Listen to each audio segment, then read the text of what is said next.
ঠাকুরগাঁওয়ে তরলকৃত petroleum LPG autogas সংকটে বন্ধ প্রায় ৫ উপজেলার গ্যাস স্টেশনগুলো। এতে চরম ভোগান্তিতে পড়েছে জেলায় গ্যাস চালিত গাড়িগুলো। কবে নাগাদ এই সমস্যার সমাধান হবে তার উত্তর মিলছে না কোথাও। গাইবান্ধা থেকে জাকির হোসেনের রিপোর্ট, জানাচ্ছেন শেখ ফাহিম। বর্তমানে এলপিজি অটোগ্যাসের তীব্র সংকটের কারণে ঠাকুরগাঁও জেলার প্রায় সব এলপিজি অটোগ্যাস স্টেশন কার্যক্রম বন্ধ হয়ে গেছে।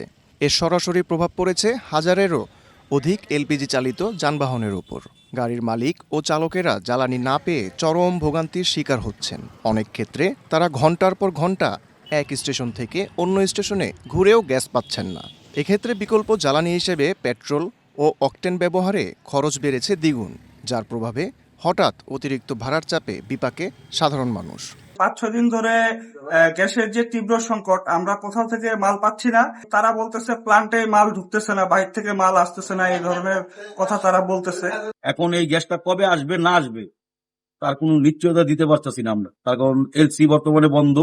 এলসি না হবে আমরা কিছুই বলতে পারতেছি না। চলমান এই গ্যাস সংকটের প্রভাব পড়েছে ঠাকুরগাঁওয়ে রান্নার কাজে ব্যবহৃত সিলিন্ডারের ক্ষেত্রেও।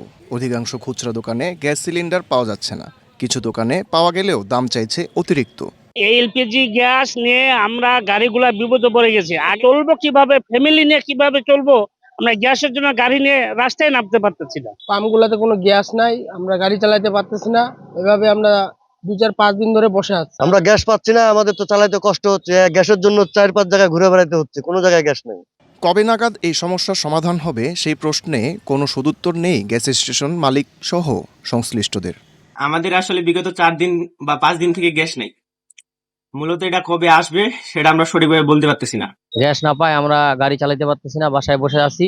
পাম্পে যাচ্ছি, বলতেছে গ্যাস নাই, গ্যাসের সংকট খুব। দ্রুত সরকার যেন ব্যবস্থা গ্রহণ করে। আমরা অতি শীঘ্রভাবে জানাতেছি যাতে আমাদের গাড়িগুলো চলে, সরকার এরকম যদি একটা পদক্ষেপ নেয়। হঠাৎ করে পরিবহন খরচ ও ঘরে রান্নার ব্যয় বেড়ে গিয়ে দিশেহারা ঠাকুরগাঁওয়ের জনসাধারণ। সকলের চাওয়া দ্রুতই সমস্যার সমাধান। Sheikh Fahim, Asian television.